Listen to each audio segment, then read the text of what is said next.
الحمدللہ رب العالمین، الصلاۃ والسلام علی سید المرسلین، اما بعد فاعوذ باللہ من الشیطان الرجیم، بسم اللہ الرحمن الرحیم۔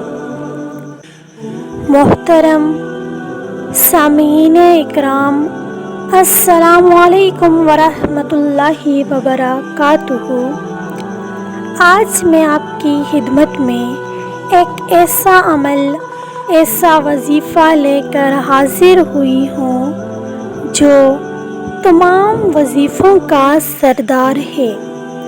یہ بہت ہی آسان عمل ہے اور یہ ایک گارنٹی شدہ وظیفہ ہے جو آپ نے عصر کے بعد کرنا ہے۔ یہ وظیفہ آپ کی تمام حاجات کو پورا کرنے کے لیے کافی ہے۔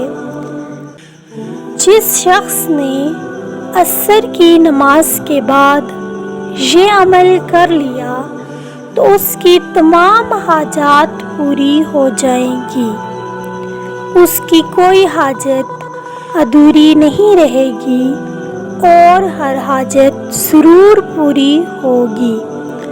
اور کیوں نہ ہو، اس آیت کی فضیلت نبی کریم صلی اللہ علیہ وسلم نے کئی احادیث میں بیان فرمائی ہے اور صحابہ کرام نے اس کے فضائل بیان فرمائے۔ اس آیت کے پڑھنے والے کو 7 زمینوں اور 7 آسمانوں کا نور عطا کیا جائے گا۔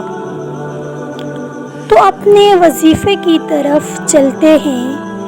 آپ نے یہ عمل اس طرح کرنا ہے کہ نماز عصر کے بعد اول و آخر درود ابراہیمی پڑھنا ہے۔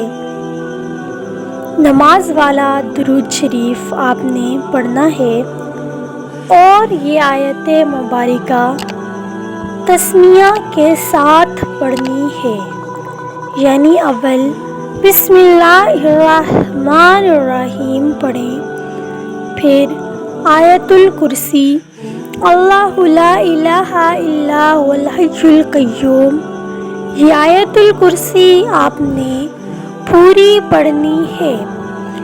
آیت الکرسی کو آپ نے 7 مرتبہ پڑھنا ہے، پھر درود ابراہیمی پڑھنا ہے اور استغفار کی ایک تسبیح پڑھنی ہے۔ پھر آپ اللہ تبارک و تعالی سے اپنی حاجت کے لیے دعا کریں۔ اللہ تبارک و تعالی اس آیت مبارکہ کے صدقے آپ کی تمام حاجات کو پورا فرمائے گا، تمام مشکلات کو آسان فرمائے گا، آپ کی ہر حاجت کو پورا فرمائے گا۔ اللہ رب العزت سے خاص دعا ہے کہ اللہ تبارک و تعالی اس عمل کے کرنے والے کی ہر حاجت کو پورا فرمائے، ہر مشکل کو آسان فرمائے، آمین۔ کمنٹ میں آمین ضرور لکھیں، اور ویڈیو میں کسی بات کی سمجھ نہ آئی ہو تو کمنٹ میں پوچھ لیں، انشاءاللہ آپ کو اس کا جلد جواب دیا جائے گا۔ ویڈیو کو لائک کرنا نہ بھولیں، چینل سبسکرائب نہیں کیا تو سبسکرائب کر دیں۔ جزاک اللہ خیر، اللہ نگہبان۔